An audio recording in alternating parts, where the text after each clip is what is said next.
মেয়েটা বলতেছে আমার বাড়ি হলো ইয়ামিন দেশে। আমি শুনতে পাইলাম মদিনার খলিফা হযরত ওমর অত্যন্ত ভালো মানুষ। আমার দুইটা এতিম বাচ্চাকে নিয়ে গতকাল বিকেলবেলা ওমরের দরবারে যাবার চাচ্ছিলাম, কিন্তু এত মানুষের ভিড় আমি ওমরের দরবারে ঢুকতে পারি নাই। আমি আমার দুইটা বাচ্চাকে নিয়ে নিয়ত করলাম আগামীকাল সকালবেলা ওমরের দরবারে যাব। রাতের বেলা তাঁবু টাঙ্গায়া দুইটা বাচ্চাকে বুকের মধ্যে নিয়ে আমি সান্ত্বনা দিয়ে ঘুমাবার চাই, কিন্তু রাতটা যত বেশি হয় আমার সন্তান দুইটা খালি কান্দে। আমার সন্তান দুইটা শুধু কান্দে কান্দে আর কান্দে। আমি তখন কি করব? ক্ষুধার জ্বালায় যখন কাঁদতেছে আমি তখন সান্ত্বনা দেওয়ার জন্যে পাতিলের মধ্যে পানি আর পাথর দিয়ে নিচে আগুন জ্বলায়া আমি বলতেছি বাবা গোস্ত সিদ্ধ হলেই তোমাদের খাবার দেব।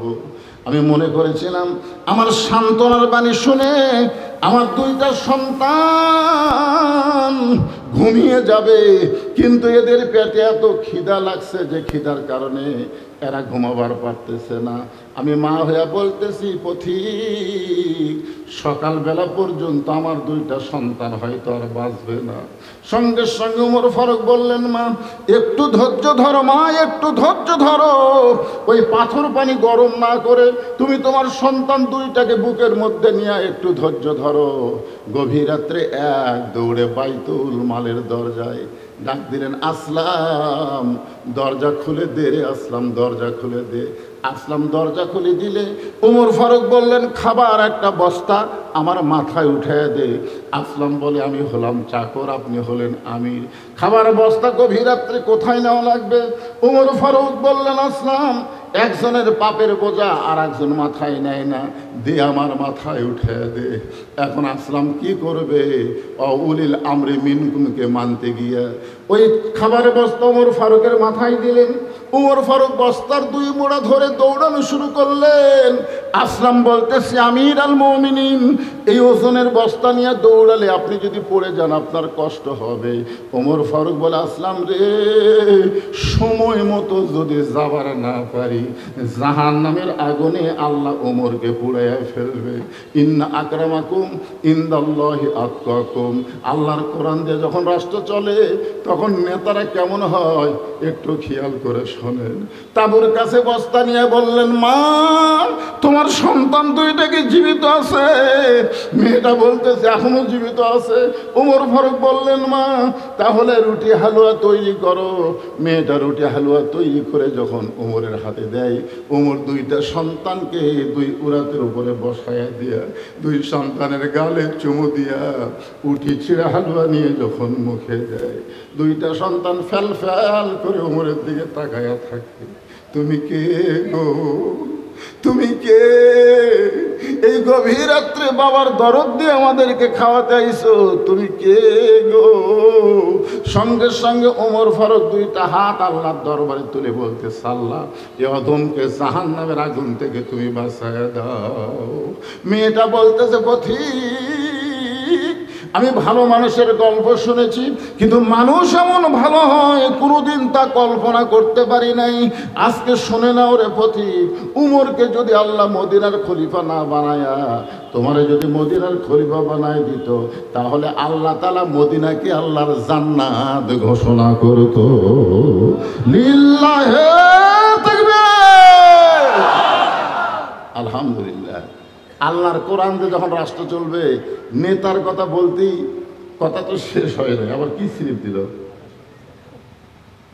আচ্ছা ঠিক আছে, আকাশের অবস্থা ভালো না, দয়া করে আদায় সেরে নিলে ভালো হয়। আপনারা কি বলেন এখানে ওয়াজ চলবে আল্লাহ বৃষ্টি দিবে? আপনাদের কি বিশ্বাস? হ্যাঁ, as-সাদাকাতু তারুদ্দুল বালা। আল্লাহ রাসূল বলেছেন আল্লাহ রাসূল বলেছেন দান সদকা করলে বালা মুসিবত দূর হয়। এ কথা সত্য না মিথ্যা? বিশ্বাস করেন কারা কারা কত সত্য? নবীর হাদিসের ব্যাপারে যে হাত উঠবে না ওই কাফের হয়ে যাবে। দুই হাত টান টান করে তোলেন, হাত নামান। এই যে বৃষ্টি আসবে আসবে, এই যে বালা, আজকের মাহফিলের জন্য বৃষ্টি হলো একটা মুসিবত, জনগণ ঠিক কিনা? তো তাহলে কি বলা হচ্ছে সদকা তো তারুদ্দুল বলে, দান সদকা করলে বালা মুসিবত দূর হয়ে যায়। তা আপনাদের কাছে একটু রুমাল যাবে, গামছা যাবে, আপনার যে যা পারবেন এই বালা মুসিবত থেকে বৃষ্টিকে দূর করার জন্য 10 পারেন, আপনি 5 টাকা পারেন তাও দিবেন। ভাই আপনাদের কাছে রুমাল গেলে, ব্যাগ গেলে কারা কারা দিবেন না তারা হাত তোলেন তো দেখি। ধরে 1 টাকাও দিবেন না, হুজুর আমি সেই কিরবনে কিরবন, আমি জীবনে 1 টাকা দিই না, এরকম কোনো লোক আছেন? এ কারা কারা দিবেন তারা একটু হাত তোলেন তো দেখি। যারা দিবেন তারা হাত তোলেন তো বাবা। এ টান টান করে তোলেন না কেন? আপনাকে আমি 2000 টাকা দিবেন বলতেছি, 10 টাকা দিবেন, হাত নামান। যত লোক হাত তুলছে টাকার বস্তা হয়ে যাবে রে। এই ব্যাগ আলাদা কুটি রে ঢুকছে, আদায় শেষ, আমার ওয়াজ শুরু, কোনো টেলটি বেলটি নেই। হ্যাঁ দেন দেন ব্যাগের, সবাই দেন, সবাই দাও বাবা। 10 টাকা, 20 টাকা, 50 টাকা, 100 টাকা, যে যা পারবা আল্লাহর রাস্তায় দিয়ে দাও। আলহাজ মোহাম্মদ গাজীউর রহমান জরিফ, ঢাকা, উনি 5000 টাকা নগদে দান করেছে। আল্লাহ আমার দয়ার আল্লাহর দরবারেতে কেউ ফিরে না খালি হাতে। আল্লাহ, জোরে বলেন আল্লাহ আল্লাহ আল্লাহ লা ইলাহা।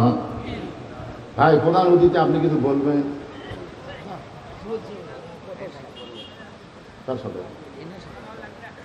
আচ্ছা আপনি কিছু বলবেন না? অনেক প্রধান অতিথি কয় আমি এত টাকা পয়সা দিয়ে প্রধান অতিথি করল আর আমাকে একটা মাইক দিল না। আপনার এরকম কোনো অজুহাত নাই? আচ্ছা ঠিক আছে, মাশাআল্লাহ, আলহামদুলিল্লাহ। সাধারণ মানুষকে আল্লাহ যেন অসাধারণ হিসাবে জান্নাত দেয়, ধরে করে আমি যেখানেই থাক সেখানেই যেন আল্লাহ বরকতে পরিপূর্ণ করে দেয়, আল্লাহুম্মা আমিন। অ্যাডভোকেট, একজন উকিল মানুষ, বাপ মা 2 জনের জন্য 2টা কোরআন শরীফ বাবদ 1000 টাকা দান করছে। আল্লাহ তার দানকে কবুল করেন। আব্দুল্লাহ ইবনে ওমর বলে, রে নবীর সাহাবীরা, তোমরা সবাই যখন ঘুমিয়ে যাও, এমন সময় আমার বাবা চুপি চুপি আমার ঘরের দরজায়, মনে আছে না ভুলে গেছেন? চুপি চুপি আমার ঘরের দরজায় আস্তে করে ঠোকা দিলেন, আব্দুল্লাহ আব্দুল্লাহ। আমি সঙ্গে সঙ্গে ঘরের দরজা খুলে গেলাম। ঘরের দরজা খুলে গিয়ে দেখি আমার বাবা একটা পাঞ্জাবি নিয়ে দাঁড়ায় আছে। আমার বাবা একটা পাঞ্জাবি হাতে নিয়ে দাঁড়ায় আছে। আমি খুশি হয়ে বললাম, বাবা বাইতুল মাল থেকে আমার একটা পাঞ্জাবি দিছে, আর গভীর রাত্রে আপনি আর একটা দিবে রাখছেন। আব্দুল্লাহ মনে করছে যে বাবা তাকে পাঞ্জাবি দিবে রাখছে, এই জন্য বলতেছে, বাবা বাইতুল মাল থেকে আমার একটা পাঞ্জাবি দিছে, আপনি আর একটা পাঞ্জাবি দিবে রাখছেন। সঙ্গে সঙ্গে হযরত ওমর আল্লাহর কোরআন থেকে তেলাওয়াত করলেন, ইন্নাল্লাহা ইয়ামুরুকুম আন তুআদ্দুল আমানাতি ইলা আহলিহা ওয়া ইযা হাকামতুম বাইনান নাস আন তাহকুমু বিল আদল। আল্লাহু আকবার। ওমর ফারুক কি নিজের কথা বলতেছেন না আল্লাহর কোরআনের কথা বলতেছেন? আল্লাহর কোরআন থেকে তেলাওয়াত করলেন, ইন্নাল্লাহা ইয়ামুরুকুম আন তুআদ্দুল আমানাতি ইলা আহলিহা ওয়া ইযা হাকামতুম বাইনান নাস আন তাহকুমু বিল আদল। আব্দুল্লাহ রে, আল্লাহর কোরআন দিয়ে যখন রাষ্ট্র চলবে তখন সবাই সমানভাবে, ওয়া ইযা হাকামতুম বাইনান নাস, আমি তখন হাকিম হয়ে মানুষের আদল ইনসাফের বিচার করব। তুই আমার বেটা বলে তোকে একটা পাঞ্জাবি দিছে আর একটা দিবা রাখছি না রে বাবা, না, এই পাঞ্জাবিটা আমার ভাগে পড়েছে। তুই বল রে আব্দুল্লাহ, আগামীকাল জুমার দিনে এই খাটো পাঞ্জাবি গায়ে আমি যদি খুতবা দেই তাহলে তোর কেমন লাগবে? আমি একজন ইমাম মানুষ, আমি যদি খাটো পাঞ্জাবি গায়ে দিয়ে নামাজ পড়াই তোর কেমন লাগবে? আব্দুল্লাহ বলে, বাবা তাহলে আমি কি করব? আপনি হলেন অর্ধ জাহানের খলিফা, আপনি আমার কাছে আইছেন, আমি কি করব? ওমর ফারুক বললেন, বেটা রে, তোর পাঞ্জাবিটা হামাক দান করে দে, তোর পাঞ্জাবিটা হামাক দান করে দে বাবা। আব্দুল্লাহ বলে, গভীর রাত্রে আমার পাঞ্জাবি আমার বাবাকে দান করে দিলাম। বাবা আমার পাঞ্জাবি নিয়ে, তার পাঞ্জাবি নিয়ে যখন রওনা দিল, আমি পিছনে পিছনে রওনা দিয়ে দেখি বাবা ঘরের মধ্যে ঢুকে বাবার পাঞ্জাবি আমার পাঞ্জাবি একত্র করে বাবা লম্বা জুব্বা বানাইছে, আর সেই জুব্বা বানায় খুতবা দেয়। এখন বলো বাবার খুতবা শোনা যায় কি না যায়? সমস্ত সাহাবীরা চিল্লায় বলে, আল্লাহর কোরআন দিয়ে যখন সংবিধান চলবে, আল্লাহর কোরআন দিয়ে যখন রাষ্ট্র চলবে, তখন এমন ভালো মানুষকে মুসলমানেরা নেতা হিসাবে দেখতে পাবে। তাহলে আল্লাহর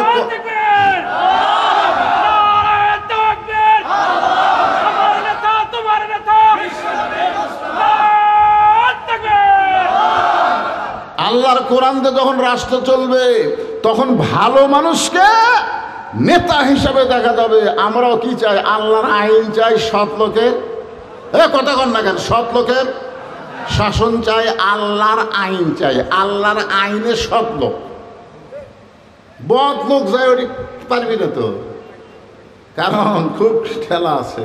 তো এখন এতক্ষণ পর্যন্ত আল্লাহর কোরআন দিয়ে রাষ্ট্র চললে একজন নেতা কেমন হবে সেটা আপনারা শুনলেন। এখন আল্লাহর কোরআন দিয়ে যখন রাষ্ট্র চলবে, তখন একজন কর্মী কেমন হবে, কর্মীরা তখন কেমন হবে, এটা আমাদের জানার দরকার আছে না নাই? আল্লাহর কোরআন দিয়ে যখন রাষ্ট্র চলবে, তখন প্রত্যেকটা মানুষ কেমন হবে এটা নিজের চোখে দেখার জন্যে দিয়ে দেন। আর একটা আপনি কিন্তু আরো টাকার দরকার আছে, তাহলে আদায় করি। 40টা হয়নি, দেয়নি, ভাগ্যে নাই, বাপ মা মরে গেছে, সয় সম্পত্তি বেটে খাচ্ছে, বাপ এখন যা হয়। একটা মরা বাপের জন্যে, মায়ের জন্যে যে সন্তান একটা কোরআন শরীফ দিবার পারে না, উনি যখন মরে যাবি তোর ওর গোরস্থান ওর বেটা কি বানাবে জানেন? বাগুন বাড়ি বানাবে। আমার এলাকার গোরস্থান, হুজুর গোরস্থান খামাকা ফেলাতে কি হয়, আমি আলু বাগুন লাগাই। হুজুর লাগা ফেলাতে কি হইব, জায়গার দাম নেই। হ্যাঁ, একটু মনোযোগ দিয়ে শোনেন। একজন কর্মী কেমন? আপনারা যারা বসে আছেন, আপনারা সকলে হবেন কর্মী। সুবহানাল্লাহ বলেন। অর্ধজাহানের খলিফা হযরত ওমর ছদ্মবেশে মদিনার অলি গলি ঘুরতেছে একটা কর্মী দেখার জন্যে। হঠাৎ হযরত ওমর দেখতে পায় বিস্তীর্ণ মরুভূমির মধ্যে একজন রাখাল উট আর দুম্বা চড়ায়। হযরত ওমর শুধুমাত্র আল্লাহর কোরআন দেখার জন্যে, শুধুমাত্র কোরআনটা কেমন, কোরআন কাগজে লেখা একটা কিতাব না, কোরআন হলো বাস্তব জীবনে আমল করার একটা গ্রন্থ। ধরে গণ ঠিক কিনা? রাখালকে সালাম দিয়ে বললেন, রাখাল ভাই আমার পেটে ক্ষুধা লাগছে, আমি উটের এক পেয়ালা দুধ চাই। রাখাল মুচকি মুচকি হাসে। ওমর ফারুক বলে, রাখাল আমি তোমারে সালাম দিলাম, উটের দুধ চাইলাম, আর তুমি মুচকি মুচকি হাসো। রাখাল বলে, তোমার সালামের উত্তরও দিব না, তোমাকে উটের দুধও দেওয়া যাবে না। ওমর ফারুক বললেন, আমার অপরাধ কি? রাখাল বলতেছে, তোমার অপরাধ হলো আগে তোমার পরিচয় দাও। ওমর ফারুক চিন্তায় পড়ে গেলেন, যেন অর্ধ পৃথিবীর খলিফা হইয়া ছদ্মবেশ ধারণ করে আল্লাহর কোরআন দেখতে চাই, আর এই বেটা বলতেছে আপনার পরিচয় না দিলে আপনার সালামের উত্তর দিব না, উটের দুধও দিব না। আমি এখন কি পরিচয় দিব, আমি কি পরিচয় দিব? এমন সময় আল্লাহর কোরআন এসে বলতেছে, ওমর রাখাল যখন তোমার পরিচয় চাইছে, তুমি আসল পরিচয় দাও। তোমার আসল পরিচয় হলো মিল্লাতা আবিকুম ইব্রাহিম হুয়া সাম্মাকুমুল মুসলিমিন। কি বুঝলেন? আসল পরিচয় বদল শীত, আসল পরিচয় বক্তা, আসল পরিচয় ইমাম, আসল পরিচয় বীর মুক্তিযোদ্ধা, আসল পরিচয়ের কন্ট্রাক্টর, এগুলো আসল পরিচয় না, এগুলো হলো ভেজাল পরিচয়। আসল পরিচয় হলো আমরা মুসলমান। যখন আসল পরিচয় কি? আল্লাহ কোরআন কি বলেছে? এমপি না হইয়া মরো না, চেয়ারম্যান না হইয়া মরো না, ডাক্তার না হইয়া মরো না, এই কথা আল্লাহ বলেছে। আল্লাহ বলেছে, লা তামুতুন্না ইল্লা ওয়া আনতুম মুসলিমুন, মুসলমান না হইয়া মরিও না। তাহলে দুনিয়াতে যারা পরিচয় মুসলমান দিবে, মরার সময় তারা মুসলমান হয়ে মরতে পারবে। ধরে কোন কথা ঠিক কিনা?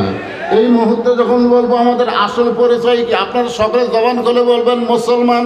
যারা বলবেন না তাদের কান্দের ফেরেশতা। তোমার দুই কান্দে দুই কি, দুই কান্দে দুই মোহরি, লেখিতেছেন ডায়েরি, দলিল দেখে রায় দিবে, টাকা পয়সার নাই কারবার, কেরামান কাতিবিনা ইয়ালামুনা মা তাফালুন। আমাদের আসল পরিচয় কি?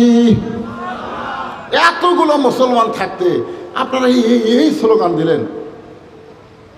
ফেরেশতারা বলতেছে, আল্লাহ আমরা তোমার কোরআনের মাহফিলে গেলাম, তোমার বান্দার পরিচয় দিল আমরা মুসলমান। আল্লাহ বলে, যত গুনাহগারী হোক না কেন আমি তাদের নাম জান্নাতি হিসাবে কবুল করে নিলাম। কেন সাহস করে বলা যায় না কি যত বড় গুনাহগার হই আমরা মুসলমান? এই ব্যাপারে কোনো সন্দেহ আছে নাকি? সন্দেহ আছে? তাহলে আমাদের আসল পরিচয় কি? আরো জোরে জোরসে বলুন, জোর হলো না? মাশাআল্লাহ। ওমর ফারুক বলতেছে, রাখাল আমার আসল পরিচয় হলো আমি একজন মুসলমান। রাখাল বলতেছে, আসল না নকল? এইবারই তো ওমর ফারুক ধরা খাসায়। মুসলমান তো মুসলমানই, এর মধ্যে ওর আসল নকল কি? আসল মুসলমান তারা মাগরিব এশার নামাজ পড়ে ওয়াজ শুনতেছে, যারা মাগরিবও পড়েনি এশাও পড়েনি, ওই ফজরও পড়বি না, ওই যতই মুসলমান মিছিল করুক কাম হবে না। কারণ রাসূল বলেছেন, লা সালাতা লা ঈমানা, যার নামাজ নাই তার ঈমান নাই।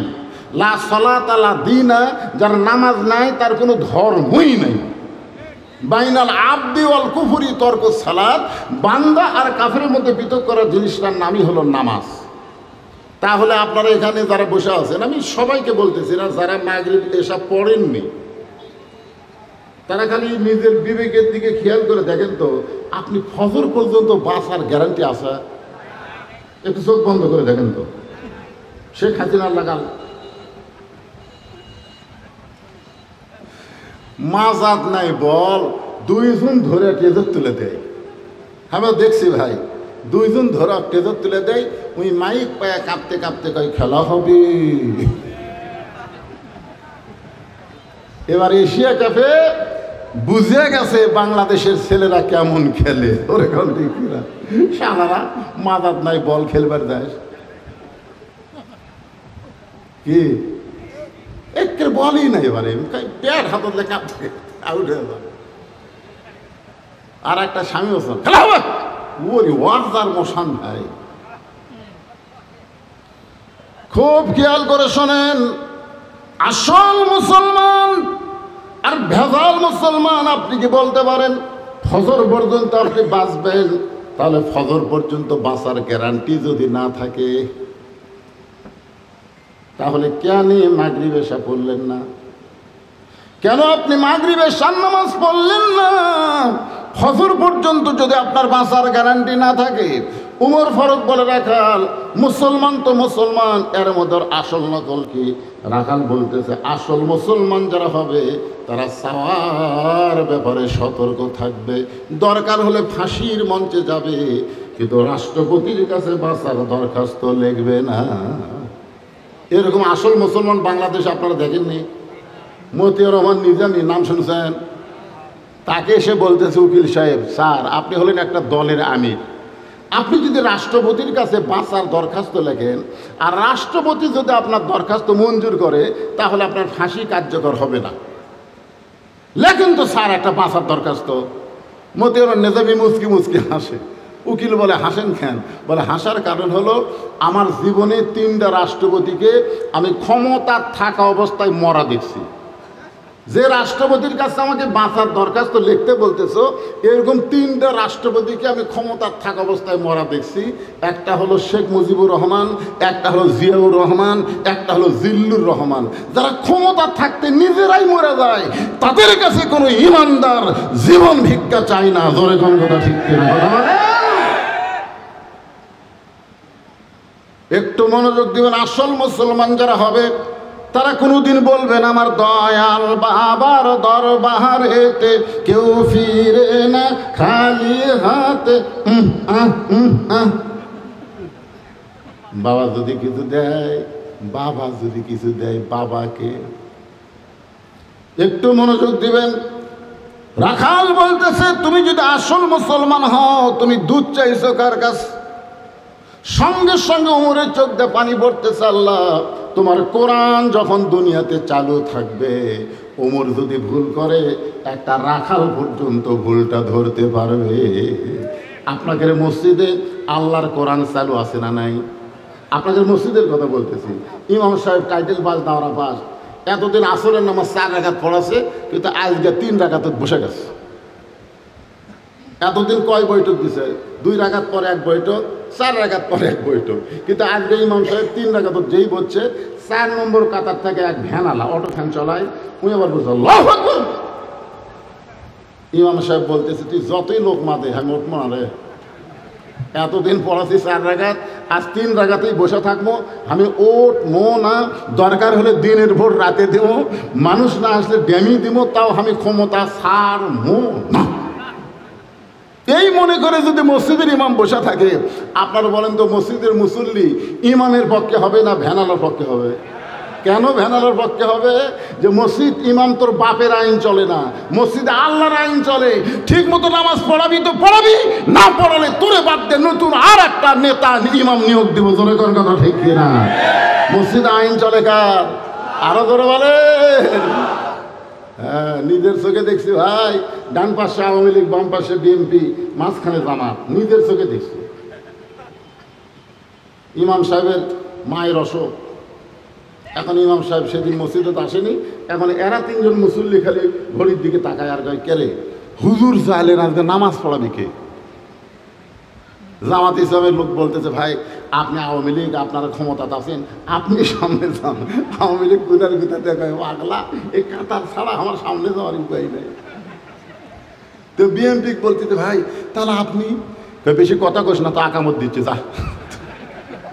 জামাত ইসলাম বলতেছে তাহলে আমি যাই।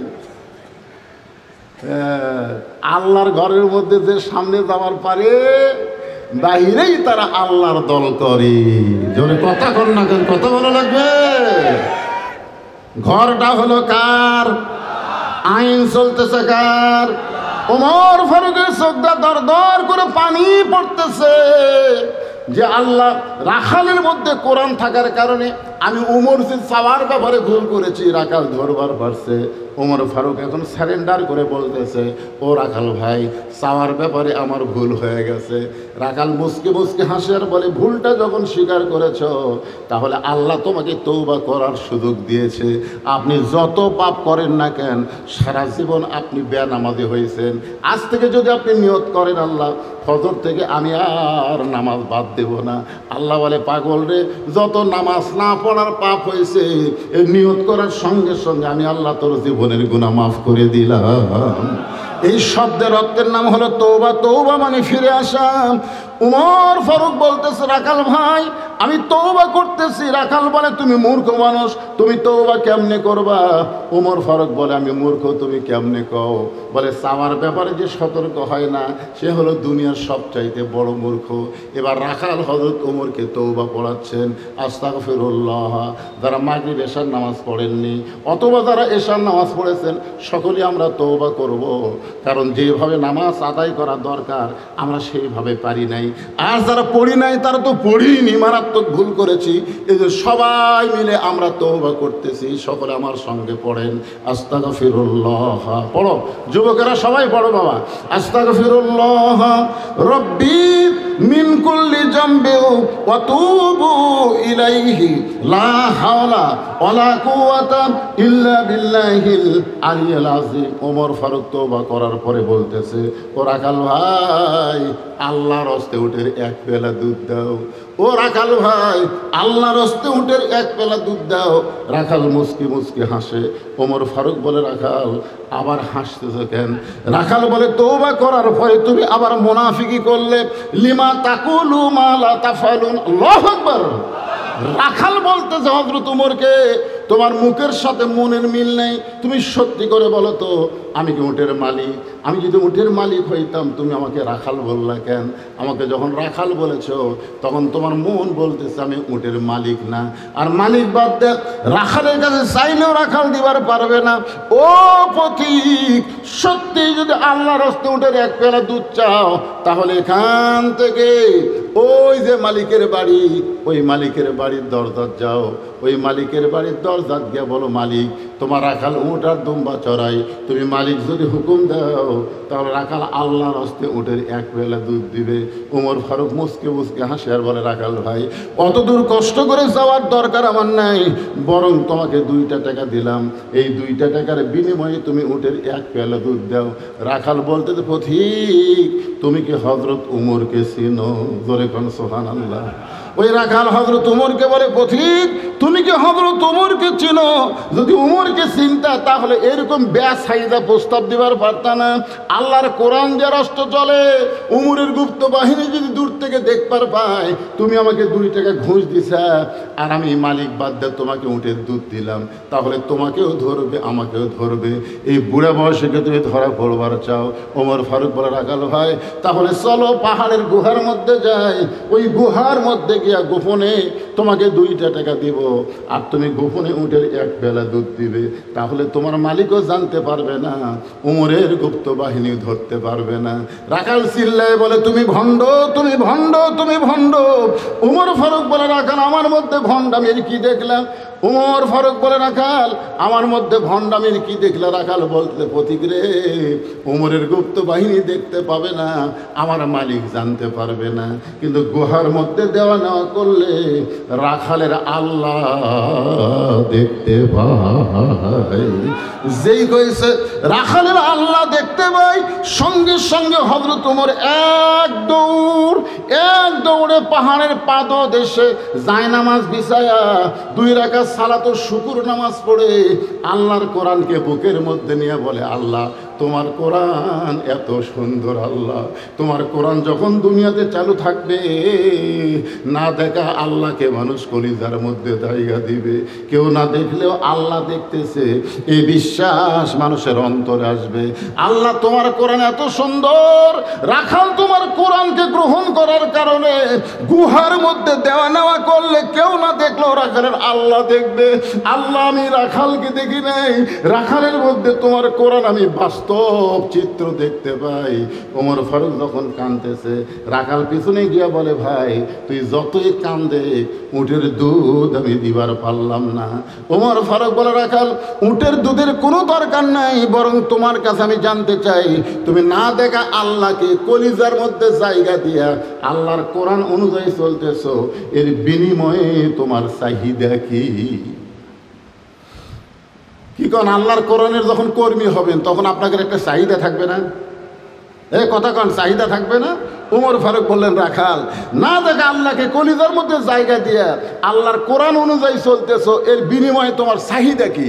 রাখাল বলতেছে, রব্বানা আতিনা ফিদ দুনিয়া হাসানা ওয়া ফিল আখিরাতি হাসানা ওয়া কিনা আযাবান্নার। আমার চাহিদা হলো 2টা, একটা হলো আতিনা ফিদ দুনিয়া হাসানা, দুনিয়ার সৌন্দর্য, আর 2 নম্বর চাহিদা হলো আখিরাতের সৌন্দর্য। এই আল্লাহর কোরআন মানার কারণে আমার চাহিদাই 2টা। ওমর ফারুক বললেন, ভাইজান একটু ভালো করে বুঝে দিলে ভালো হয়। রাখাল বলে, তুমি আসলেই মূর্খ। আমার দুনিয়ার চাহিদা হলো মহামানব হযরত উমরকে আমি এক নজর দেখতে চাই। যে উমর আল্লাহর কোরআন দিয়ে রাষ্ট্র চালাইছে, সেই উমরকে খালি একটা নজর দেখতে পারলে আমার দুনিয়ার চাহিদা আল্লাহ পুরা করবে। জোরে কোন সুবহানাল্লাহ। আপনারা বলেন তো, রাখাল দুনিয়াতে ভালো নেতা দেখবার চায়। কি নেতা? হযরত উমর কি নেতা?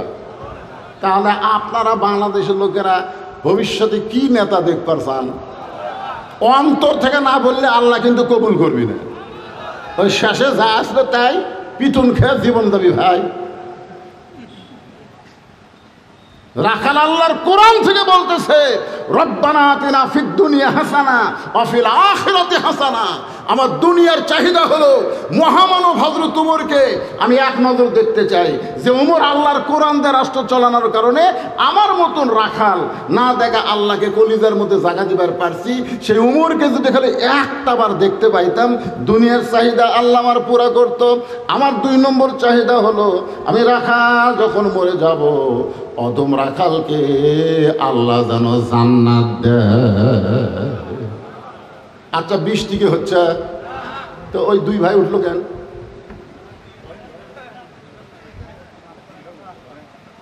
না না, কি হাদিস দিয়ে বৃষ্টি আটকে থাকা হতো দেখছেন?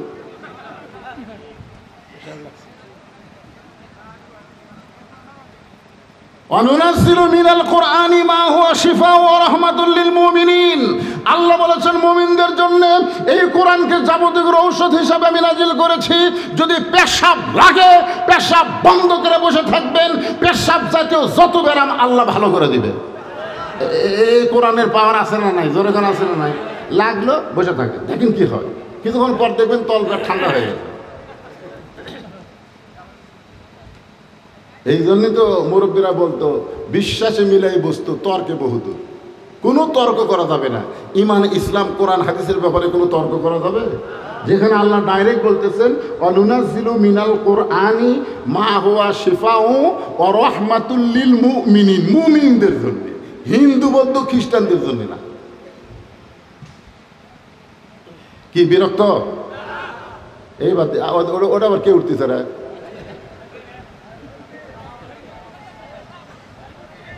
আচ্ছা ঠিক আছে, দুই একজনে হাজার হাজার মানুষের দুই একজনে সবাই কি সমান হয়? কে ভাই, সবাই কি সমান হয়? অত্যন্ত গুরুত্বপূর্ণ সাবজেক্ট, একটু মনোযোগ দিয়ে শুনবেন। ওমর ফারুক বলতেছে, রাখাল তোমার 2 নম্বর চাহিদা কি? অফিল আখিরাতে হাসানা। রাখাল চোখের পানি নিয়ে বলতেছে, আমার 2 নম্বর চাহিদা হলো আমি অধম রাখাল যখন মরে যাব আল্লাহ যেন জান্নাত দেয়। আচ্ছা, মরার পরে আপনারা কি চান? এ ছাড়ার কোনো চাহিদা আছে? রাখাল বলতেছে, আমার 2 নম্বর চাহিদা হলো এই অধম রাখাল যখন মরে যাবে আল্লাহ যেন রাখালকে জান্নাত দেয়। সঙ্গে সঙ্গে হযরত ওমর দৌড়ে গিয়ে রাখালের হাতটা এরকম ফস করে ধরে 3টে চুমা খাচ্ছে। রাখাল বলে, আমার ঘামা হাতত চুমা খেলে তুমি? ওমর ফারুক বলতেছে, রাখাল তুমি জানো তোমার 2 নম্বর চাহিদা আল্লাহ পুরা করছে, মরার সাথে সাথেই আল্লাহ তোমাকে জান্নাত দিয়ে দিবে। আপনারা সুবহানাল্লাহ কোন, কিন্তু রাখাল সুবহানাল্লাহ কয় না। ওমর ফারুক বলতেছে, রাখাল মরার সঙ্গে সঙ্গে আল্লাহ তোমাকে জান্নাত দিয়ে দিবে। রাখাল সুবহানাল্লাহ কয় না। ওমর ফারুক বলে, রাখাল মরার সঙ্গে সঙ্গে আল্লাহ তোমাকে জান্নাত দিয়ে দিবে, তুমি সুবহানাল্লাহ কেন বলতেছ না? এবার রাখাল মুসকে মুসকে হাসি আর কয়, মরার পরে জান্নাত এই বাকি কথা বলতেছ, কিন্তু হযরত উমরকে এক নজর দেখতে পাবো, এই নগদ কথা বলতে তোমার কোন জায়গাত বাজে? একটা হলো নগদ, একটা হলো বাকি। নগদ কি? হযরত উমরকে এক নজর দেখা, দুনিয়ার চাহিদা।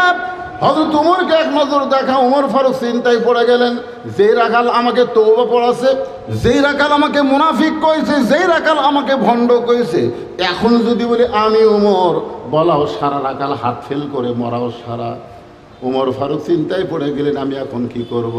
এমন সময় সব সমস্যার সমাধান, সবাই বলেন ভাই রে, সব সমস্যার সমাধান আল্লাহর কোরআন এসে বলতেছে, ওমর রাখাল যখন তোমাকে দেখতে চাই, তুমি ডাইরেক্ট যদি বলবার না পারো, উদউ ইলা সাবিলি রাব্বিকা বিল হিকমা, তুমি হিকমত বর্ণন করো। এবার ওমর ফারুক রাখালের হাতটা ধরে বলতেছে, রাখাল ভাই সত্যি যদি ওমরকে দেখতে চাও তাহলে তোমাকে ফজরের নামাজ সামনে কাতারে আদায় করা লাগবে। ফজরের নামাজ যদি সামনে কাতারে আদায় করো তাহলে মেহরাবের দিকে লক্ষ্য করে দেখবা যেই মানুষটা ইমামতি করতেছে ওই মানুষটি হলেন হযরত ওমর। তাহলে আল্লাহর কোরআন দিয়ে যখন রাষ্ট্র চলবে, আপনাকে এই এলাকার বড় মসজিদের ইমাম কে হবে?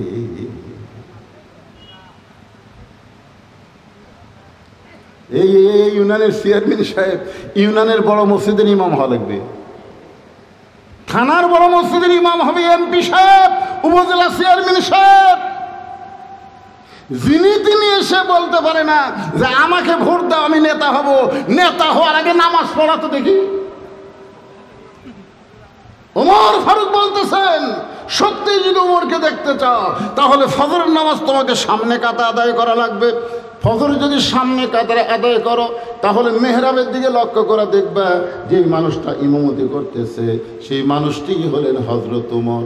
রাখাল ছোট বাচ্চার মতন কান্দে। ওমর ফারুক বলে, কান্দো কেন?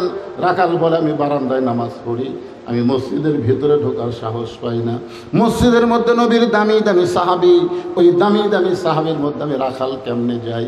ওমর ফারুক আল্লাহর কোরআন থেকে বললেন, ইন্না আকরামাকুম ইনদাল্লাহি আতকাকুম।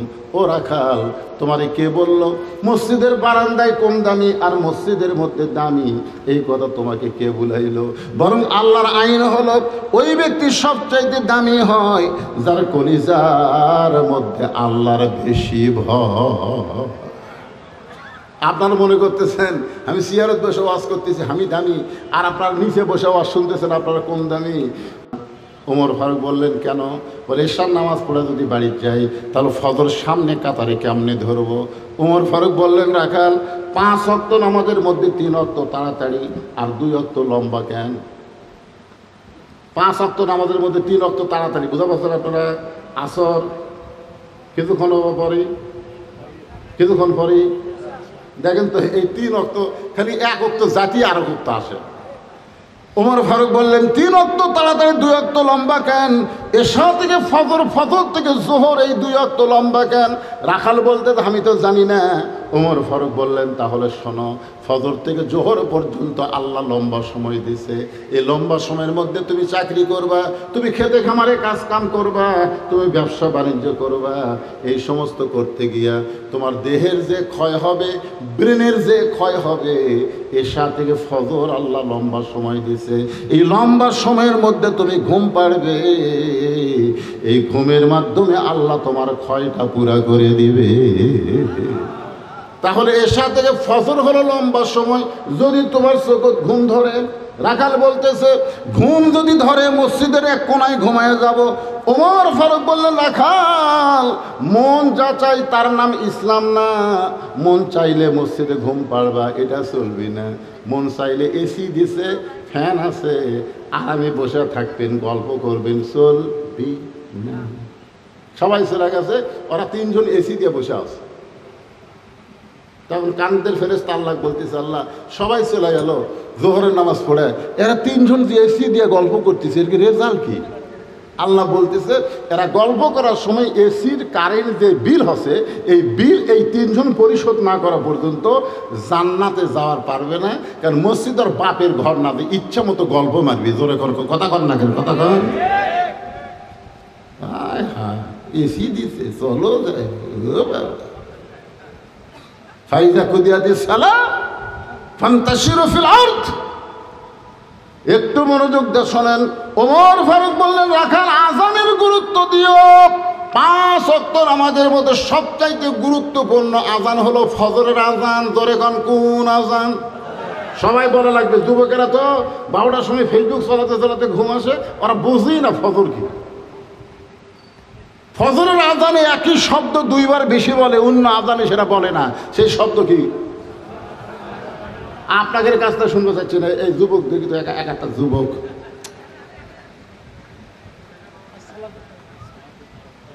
কিন্তু আপনারা পারেন কি? কিন্তু ওরা তো ঘুম পাড়ে ওই সময়। তুমি পারো? দেখো তো, দেখি তো। মাশাআল্লাহ। আসসালাতু খায়রুম মিনান নাওম। হযরত ওমর ফারুক বলে, রে রাখাল, ফজরের আজানের গুরুত্ব দিও। ফজরের আজান। এতদিন রাখাল নামাজ পড়তো বারান্দায়, কিন্তু আজকে নামাজ পড়বে সামনে কাতারে। যেই মাত্র আজান দিছে, বুঝলেন, ওই কি আর ওই সিনা টান করে লাইয়ের তেল দিয়ে হাঁটবি? কারণ বারান্দার যারা নামাজ পড়ে তারা কোনো মতে আসে, কোনো মতে আসে বারান্দা বসে। আর যারা সামনে কাতারে নামাজ পড়ে তারা কোনো মতে আসে না, আজানের গুরুত্ব তাদের কাছে আসে। যেরকম ঠিক কিনা? এতদিন রাখাল নামাজ পড়ছে কোথায়? আজকে কোথায় পড়বে? মসজিদের মধ্যে ঢুকতেছে, ঢোকারও কিন্তু সাইজ আছে। আপনারা যখন মসজিদ ঢুকবেন নিজের ইচ্ছা মতো ঢুকতে পারবেন না, ডানপন্থী হয়ে ঢোকা লাগবে, ডান পায়ে। ধরে কোন পায়ে? শুধু ডান পায়ে ঢুকলে হবে না।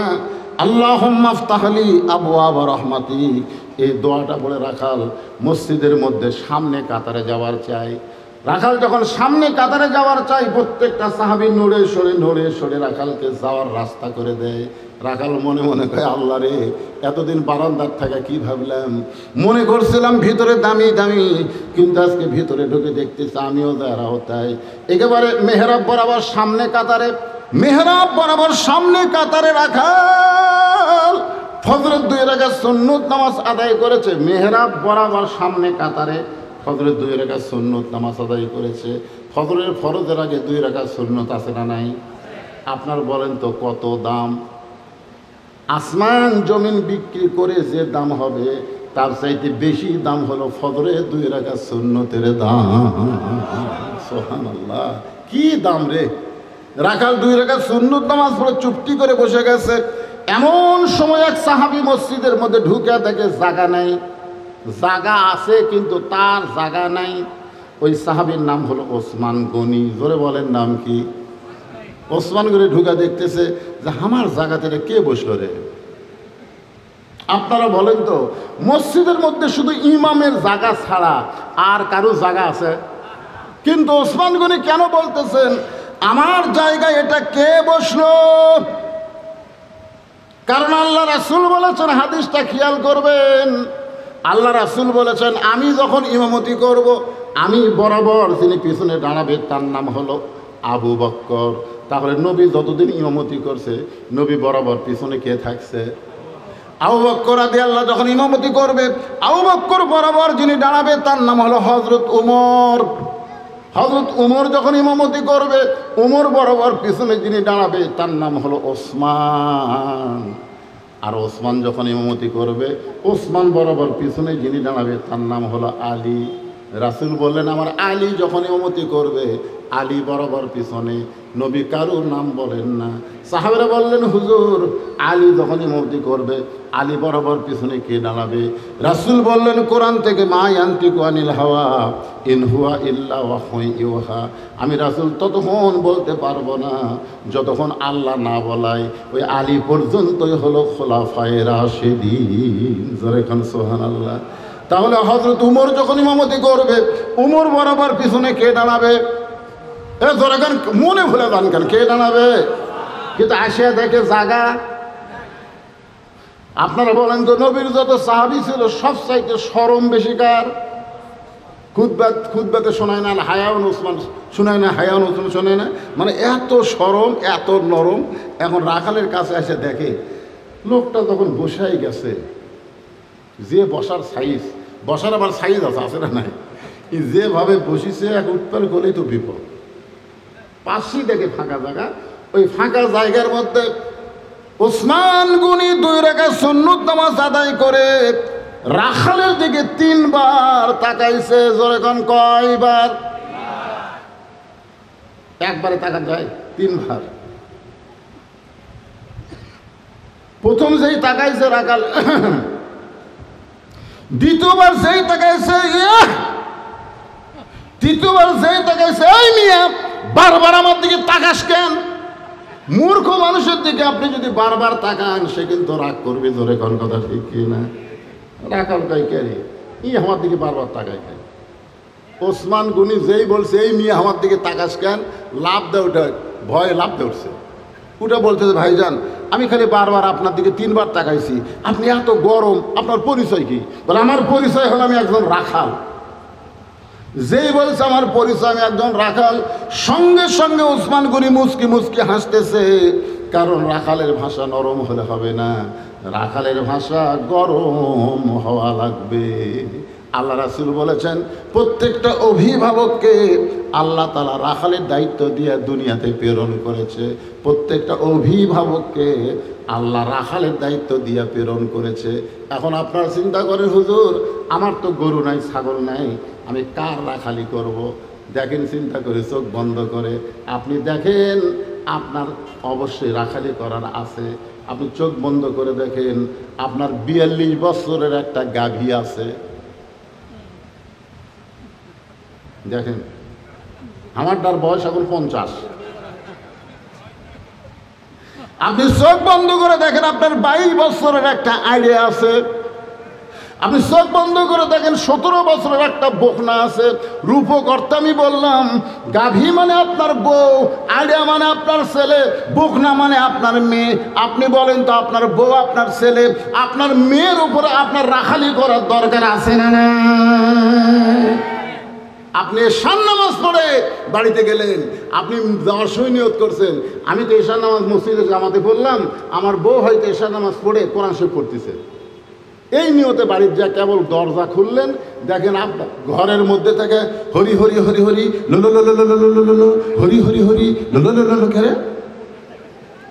আমি মুসলমান সামনে কাতার নামাজ পড়লাম, আর আমার ঘরের মধ্যে থেকে হিন্দুকের পূজার বাদ্য বাজতেছে। আপনি ঘরের মধ্যে যায় দেখেন আপনার 42 বছরের গাভী ওই স্টার জলসা দেখতেছেন। এখন আপনি বলেন আপনি একজন মুসলমান সামনে কাতারে মুসল্লি, আপনার বউ যদি ভারতের স্টার জলসা দেখে, আপনার রাখালি করার দরকার আছে না নাই? কি রাখালি করবেন?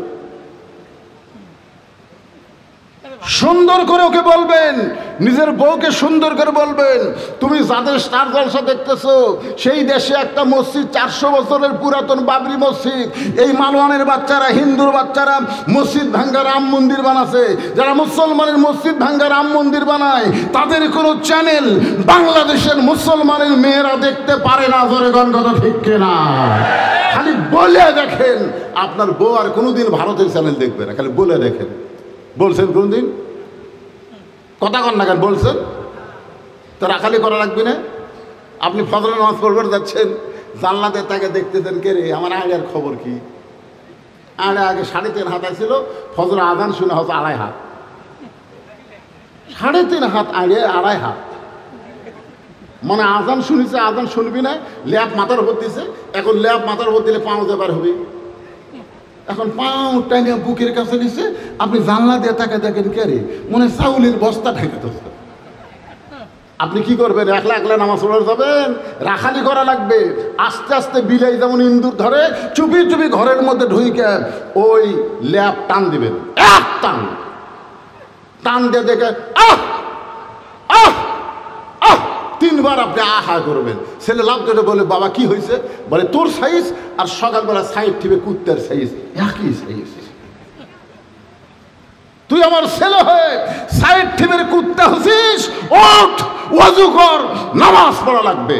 মুসলমানের বাচ্চা 7 বছর থেকে নামাজের তালিম দেওয়া লাগবে, 10 বছর থেকে জোর করে নামাজ ধরার লাগবে। জোরে কোন কথা ঠিক কি না? তাহলে আপনার ছেলের ওপর আপনার রাখালি করার দায়িত্ব আছে না নাই? আপনার 17 বছরের মেয়েরা অত্যন্ত ভালো, অল্প কইলি মেয়েরা বুঝতে পারে। নবী ঘরের মধ্যে ঢুকে 9 বছরের ফাতেমা হাতের মধ্যে ছুরি দিয়া মুসকি মুসকি হাসতেছে। এই দৃশ্য নবী দেখে আর ঘরের মধ্যে ঢুকলেন না, নবী বাহিরে চলে গেলেন। ফাতেমা চমকে গেল, যেই বাবা ঘরের মধ্যে ঢুকে আমাকে মা মা বলে আদর করে, সেই বাবা কেন বারান্দায়? বাহিরে গিয়ে দেখে নবীর চোখ দিয়ে দর দর করে পানি পড়তেছে। ফাতেমা বাবার সামনে বসে বলে, বাবা কি দুঃখ আপনার মনে গো বাবা, এমন করে আপনি কেন কাঁদেন? রাসূল বলে, ফাতেমা যে দুনিয়াতে সাজবে মা, আল্লাহ তার আখেরাতের সাজ কমায় দিবে। যে দুনিয়াতে সাজবে মা, আল্লাহ তার আখেরাতের সাজ কমায় দিবে। সঙ্গে সঙ্গে ফাতেমা হাতের চুরি খুলে মাটি থাইলা দেয়। নবী দৌড়ে গিয়া ওই চুরিটা কুড়িয়ে জামার পকেটের মধ্যে ঢুকাই। ফাতেমা বলে, বাবা যে চুরি হাতে দেওয়ার কারণে আপনি ঘরের মধ্যে ঢুকলেন না, আর সেই চুরি ফাইলা দিলাম, আপনি কেন করে পকেটে ঢুকাইলেন? রাসূল বলে, আয় মা তুই আমার কাছে আয়, মেয়েদেরকে আদর করবেন। ফাতেমা যেই মাত্র নবীর কাছে, নবী হাতে একটা চুমা দিয়ে বললেন, ফাতেমা একদিন তোর নাকে নাক ফুল পরাই দিব মা, একদিন তোর কানে কানের দুল পরাবো, আমি যতই গরিব হই না মা, একদিন তোর গলা মালা পরায় দিব। ফাতেমা বলে, বাবা কবে কবে কবে? আল্লাহ রাসূল বললেন, সেদিন তোমার বিবাহ হবে। ও ফাতেমা, মেয়েরা কেবলমাত্র একজন পুরুষের জন্য সাজতে পারে মা, সেই পুরুষটা যদি তার স্বামী হয়, স্বামী ছাড়া অন্য কোনো পুরুষের জন্যে মেয়েদের সাজা জায়েজ নয়। আমার মায়েরা যারা পর্দার অন্তরালে মা, ফাতেমার সঙ্গে যদি জান্নাতে যাবার চান তাহলে ফাতেমাকে আপনাদের গ্রহণ করা লাগবে। এমন পর্দার মধ্যে ছিলেন, পর্দার মধ্যে দুনিয়া থেকে ফাতেমা বিদায় নিছে, গভীর রাত্রে দুনিয়া থেকে নিয়ে বিদায় নিছে। হযরত আলী কান্দে করে জান্নাতুল বাকির মধ্যে দাফন করে আল্লাহর কাছে ফরিয়াদ করে, আল্লাহ ফাতেমাকে তুমি কবুল করে নাও, ফাতেমাকে কবুল করে নাও। যেই মাত্র বলেছে কবুল করে নাও, আলী তাকায় দেখে সামনে কয়েকটা পুরাতন কবর। এই মাত্র ফাতেমার কবর দিল, সেই নতুন কবর আর নাই, শুধু পুরাতন কবর, নতুন কবর দেখা যায় না। গোটা জান্নাতুল বাকির মধ্যে হযরত আলী দৌড়ায় আর বলে, ফাতেমার কবর এখনই দিলাম, সেই কবর কোন জায়গায়? কে যেন ডাক দে, বলে আলী রে, ফাতেমা পর্দা নিশি, আমি আল্লাহ জোহরা ডিগ্রি দিয়া ফাতেমার কবরটাকে কিয়ামত পর্যন্ত গোপন করে দিয়েছি। ওসমান গনি আস্তে করে বসে বললে, ভাইজান কোনোদিন আপনাকে সামনে কাতারে দেখিনি ভাই, আজকেই প্রথম দেখতেছি। রাখাল বলতেছে, আমি বারান্দার নামাজ পড়ি, আমার সামনে আসার কি ঠেকা? ওসমান গনি বলতেছে, তাহলে আজকে যে দেখতেছি। রাখাল বলতেছে, আজকে দেখার জন্য যাচ্ছি। আজকে দেখা হয়ে গেলে এত কষ্ট করে ওই বারান্দার থেকে সামনে কাতারে আসা আমার ঠেক্কাও নেই। কারণ যারা বারান্দার মজা পাচ্ছে তারা সামনে কাতারে আসবি। কারণ সামনে কাতারে আসলে যদি গেলে পিছনে কাতারের লোক সালাম ফিরে সুন্নতের নিয়ত করে, তখন এরা কবি কি দেখায় তাহলে নামাজ যে কখন, এখন আবার লাঠি বানাচ্ছে, লাঠি লাঠি। আর বারান্দার যারা পড়ে ওর কি কোনো টেনশন আছে? কোনো টেনশন নেই, শেষে এসে আগে যা, ওর কামই হলো আসমো শেষে জামো আগে। রাখাল বলতেছে, আজকে দেখার জন্য এসে, দেখা হলেই চলে যাবো, আর কোনোদিন আসবো না। ওসমান গনি চোখের পানি নিয়ে বলতেছে, ভাইজান আমি বহু বছর হলে সামনে কাতারে নামাজ পড়ি, এখন পর্যন্ত আমার দেখার ভাগ্য হলো না। রাখাল বলতেছে, আমার দিকে তাকান তো দেখি। ওসমান গনি রাখালের দিকে তাকায়, যেই তাকাইছে রাখাল বলতেছে, চোখের মুনি তো ভালোই আছে, তা আপনি দেখবার এসে দেখবার পান না। ওসমান গনি যাকে দেখতে চায় তিনি আর কেউ না, তিনি হলেন নামাজের মালিক আল্লাহ। জোরে গান সুবহানাল্লাহ। বুখারী শরীফের কিতাবুল ইহসানের মধ্যে আল্লাহ রাসূল বলেছেন, আনতাবুদুল্লাহ কাআন্নাকা তারাহু ফাইন লাম তাকুন তারাহু ফাইন্নাহু ইয়ারাকা। যখন কোনো আল্লাহর বান্দা নামাজের সিজদায় যাবে, ও আল্লাহকে দেখতে পাবে। আল্লাহ যদি দেখা সম্ভব না হয়, আল্লাহ তারে দেখতেছে, এ বিশ্বাস তার কলিজায় আসবে। তাহলে নামাজ পড়তে গেলে আমাদের কে দেখে? কথা কন না কেন, কে দেখে? আল্লাহ আল্লাহ। এই জন্যে নামাজের সময় যে পোশাক পরবেন সে পোশাকের নাম হবে লেবাসুত তাকওয়া। লেবাসুত তাকওয়া, তাকওয়া, লেবাসুত তাকওয়া মানে কি? তাকওয়ার পোশাক। আপনি এমন একটা শার্ট গাউট দিয়েছেন, এমন এক ফুল প্যান্ট পরছেন, রুকুর থেকে যখন সেজদাত গেছেন, পিছনে ওই জিনিসটা পিছন দিকে ঠেলা টেবা হয়ে আছে। দ্বিতীয় কাতারে মুসল্লি কয়, কে রে মাল কি পরে যাচ্ছে রে? আর ও যদি একটা পাঞ্জাবি পরতো, পিছনে যতই টেবা হোক পাঞ্জাবি দিয়ে ওরা ঢেকে যেত। জোরে কথা কর না কেন ভাই রে, কথা কর না কেন? হ্যাঁ, নামাজ নামাজ নামাজ। আপনি ডিসির বাড়িতে গেলে, এসপির ঘরত গেলে, এমপির ঘরত গেলে ভালো পোশাক পরেন, আর 4 হাতা গামছা গাওয়ার দিয়ে নামাজও যাচ্ছে। আমার এক চাষা 4 হাতা গামছা গাওয়ার দিয়ে মসজিদে যাচ্ছে। আমি বললাম, কে চাষা আপনার পাঞ্জাবি নাই? আমার বলছি যে ফতুয়া দে, তুই ফতুয়া দে, গামছা গাওয়ার নামাজ হবে না। আমি বললাম, এই জন্যই তো হাসিনা তোর দেখা পারে রে, কেন গামছা গাওয়ার দিয়ে মসজিদে ক্ষতি কিরে? আমি বললাম, চাষা এই গামছা গাওয়ার দিয়ে আপনি বিয়ের বাড়ি যাওয়ার পারবেন? চাষা বলছে, তুই কি মনে করছিস আমার পাঞ্জাবি নাই? এই বছরই 5টা পাঞ্জাবি বানাচ্ছি। এই গামছা গাওয়ার দিয়ে আপনি জামাইয়ের বাড়ি যাওয়ার পারবেন? চাষা ভাই তোর মাথা খারাপ নাকি রে? জামাইয়ের বাড়িতে কেউ গামছা গাওয়াতে যায়, ও বিয়ের বাড়ি যাওয়া পারবেন না, জামাইয়ের বাড়ি যাওয়ার পারবেন না। আর আল্লাহর ঘর মসজিদে আসতেছেন, যদি আপনার পাঞ্জাবি না থাকতো তাহলে আল্লাহ আপনাকে ছাড় দিত। তোর কথা কন না কেন ভাই, কথা কন। এই জন্য বিশ্বাস করবেন আনতা আবুদুল্লাহ কান্নাকা তারাহু ফাইল্লাম তাকুন তারাহু ফাইন্নাহু ইয়ারাকা। আল্লাহু আকবার। যখন আল্লাহর সেজদা দিবেন তখন আপনি আল্লাহকে দেখতে পাবেন। যদি আল্লাহ দেখা সম্ভব না হয়, আল্লাহ আপনাকে দেখতেছে, এ বিশ্বাস আপনার কলিজায় আসবে। এক লোক এক ওয়াজে এক বক্তা ওয়াজ করছে, আবু হানিফা রহমতুল্লাহ আলাইহি 100 বার আল্লাহ দেখছে। তখন ওই ফতুয়া খুঁজতেছে, কে রে মুসা নবী আল্লাহ দেখতে পারছিল, রব্বি আরিনি, আল্লাহ কয় লান্তারানি, আর আবু হানিফা দেখলো। কে রে এই হাদিস কি মুসা নবীর সময় ছিল? এই হাদিস আল্লাহর নবী দিয়েছে। তার মানে বোঝা গেল উম্মতে মুহাম্মাদি যালিকা ফাদলুল্লাহ ইউতিহি মান ইয়াশা, আল্লাহু যুল ফাদলিল আযীম। উম্মতে মুহাম্মাদের মধ্যে হযরত আলী প্রত্যেক সেজদায় আল্লাহর কুদরতি পায়ে সেজদা করেছে। জোরে কোন সুবহানাল্লাহ, সুবহানাল্লাহ। ওসমান গনি বলতে, ভাইজান বহু বছর হলো আমি দেখবার আসি, কিন্তু এখন পর্যন্ত দেখতে পাইলাম না, আর তুমি আজকের দিনে দেখতে পাইবা। রাখাল বলতেছে, তাহলে তুমি আমার হাত ধরো, আমি নিজেও দেখব এবং তোমাকেও দেখায়া দিব। সাল্লাল্লাহু আলাইহি। রাখাল ওসমানকে বলতেছে, তাহলে তুমি আমার হাত ধরো, আমি নিজেও দেখব, তোমাকেও দেখায় দিব। এমন সময় আল্লাহর কোরআন ওসমান গনির সামনে এসে বলতেছেন, ইয়া আইয়ুহাল্লাযীনা আমানু তাকুল্লাহা ওয়া কুনু মা'আস সাদিকিন। আচ্ছা, আপনারা যে মসজিদের ইমামের পাশে ইক্তেদা করেন, ইক্তেদাই তো বিহাজাল ইমাম কন না? এ ভাই কন কি কন না? এই ইমামকে আমরা অনুসরণ করি। তাহলে ওই ইমাম যেই দল করে, আপনারা যদি সেই দল না করেন, তাহলে ইক্তেদা হবে? এইবার আটকে গেছেন।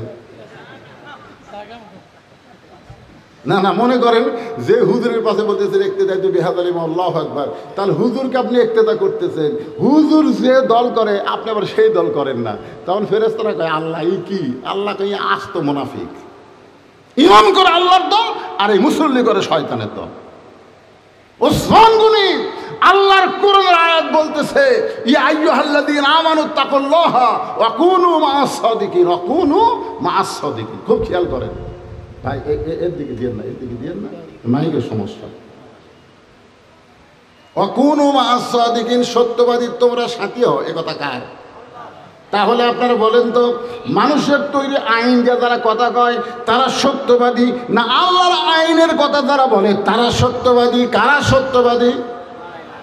আপনি মানেন বা না মানেন, সত্যি কথাটা বলেন তো, মানুষের তৈরি আইনে যারা কথা বলে তারা সত্যবাদী, না আল্লাহর কোরআনের আইন দিয়ে যারা কথা বলে তারা সত্যবাদী? তো আল্লাহ কার সাথে থাকবার বলছে? ওয়াকুনু মা'আস সাদিকিন, তোমরা সত্যবাদীর সঙ্গে থাকো।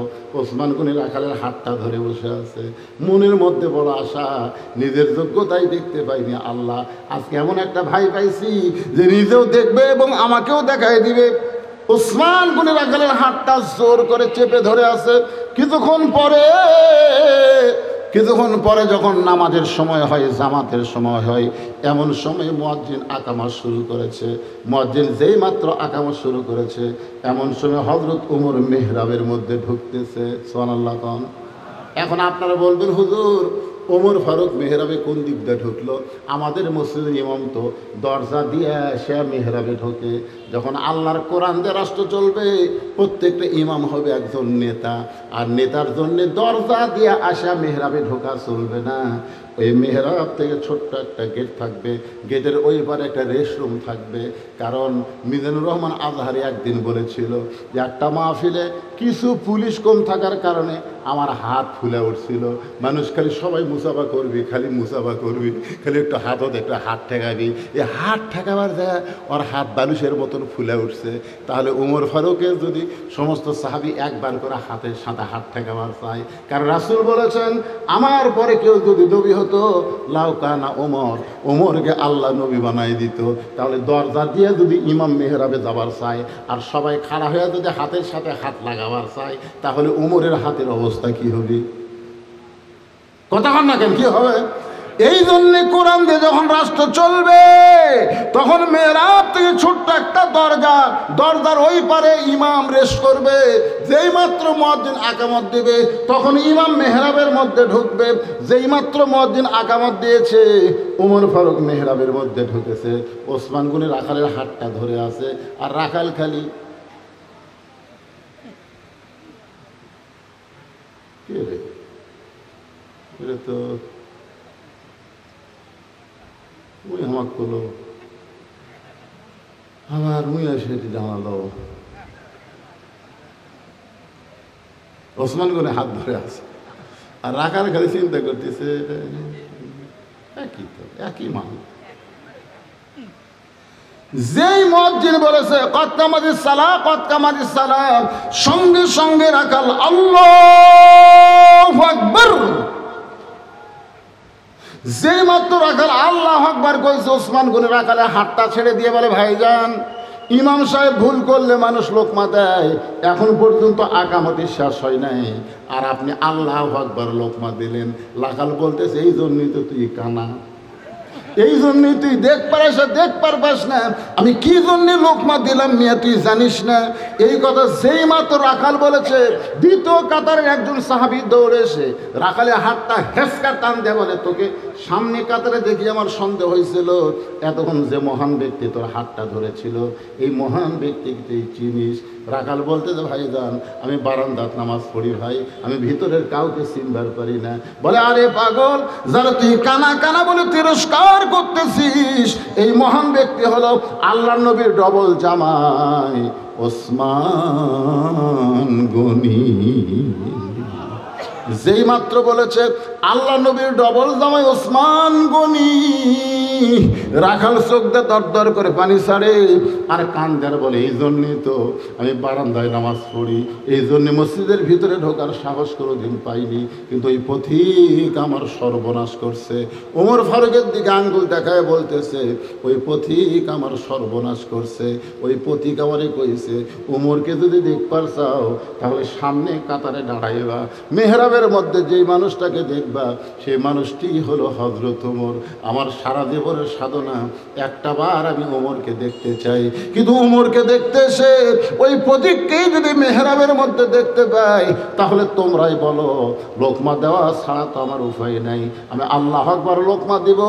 ওই প্রতীককে মেহরাব থেকে সরাই দিয়া ওই জায়গায় হযরত ওমরকে আমি এক নজরে দেখতে চাই। হাজার হাজার সাহাবীরা কান্দে, সমস্ত সাহাবীরা কখনো কাঁদতেছে, রাখাল চিল্লায় বলে বারান্দায় নামাজ পড়া ভালো, এই ভিতরে কেন কান্দা কান্দি শুরু হয়ে গেল? ওসমান গনি বলে রাখাল ভাই, ভিতরে কান্দার কারণ হলো তুমি যারে পথিক পথিক বলতেছ তিনি হলেন হযরত ওমর। গাছের গোড়া কাটলে গাছটা যেমন পড়ে যায়, রাখাল তেমনি পড়ে গিয়ে কাটা মুরগির মতন ছটফট করে আর বলে আমিরুল মুমিনিন, আমি আপনাকে তওবা পড়াইছি, আমি আপনাকে মুনাফিক কইছি, আমি আপনাকে ভণ্ড কইছি, এত কথা বলেছি গো আমির, অধম রাখালকে আপনি কিছুই বলেন নাই।